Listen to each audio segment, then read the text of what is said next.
ये अपने पुराने रूप में वापस आ गया। जब मैं खुद इसे एनर्जी देता हूँ तो इसकी एनर्जी बहुत जल्दी खत्म हो जाती है। इसे संभाल कर इस्तेमाल करना होगा। अभी तक नहीं, हमें उसे अभी स्वीकार नहीं करना चाहिए। हम ऐसी चीजों को मैजिक नहीं कह सकते। क्रूट्स, अब आप बस फालतू में कमियां निकाल रहे हैं, है ना? ऐसा कैसे? अगर इस अनजान शक्ति को समझाया नहीं जा सकता तो इसे मेज का हक देना सही रहेगा। और क्या पता ये स्वॉर्ड कोई मैजिक आइटम हो। ब्लूम के दौरान वॉन्ड के अलावा किसी भी अन्य उपकरण का इस्तेमाल करना मना है। अगर ये भी साबित हो जाए कि उसने नियम नहीं तोड़े हैं, तब भी विल सैरफोर्ड की अच्छे से जांच होनी चाहिए। वैसे ये बात तो बिल्कुल सही है, लेकिन उस स्वॉर्ड को ही उसकी वॉन्ड मान लिया जाए तो? फिर भी सच बात तो यह है कि ऐसा पहले कभी नहीं हुआ है। पूरी सच्चाई जानने तक सावधानी बरतनी होगी।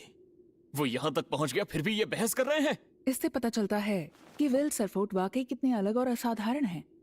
हर फैक्शन के बड़े मेजर्स भी तय नहीं कर पा रहे कि उसके साथ क्या किया जाए। इस जगह को नियंत्रित करने वाले सिर्फ वही लोग हैं जो टावर की सबसे ऊंची जगह पर खड़े हैं, यानी मागिया वैंडर।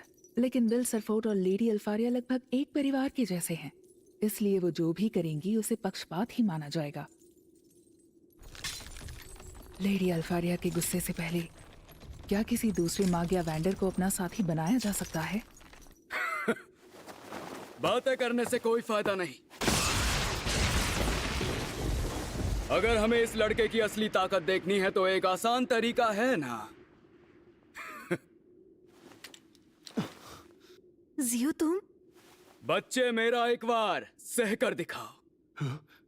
दिखाओ कि तुम एक बार झेल सकते हो। अगर तुम इससे बच गए तो मैं तुम्हारे लिए गवाही दूंगा। Lightning crash, roar. इतना छोटा चांट? ये तो लो लेवल लाइटनिंग स्पेल है। विल, जरा संभल कर। ज़ाल्गिया सागा।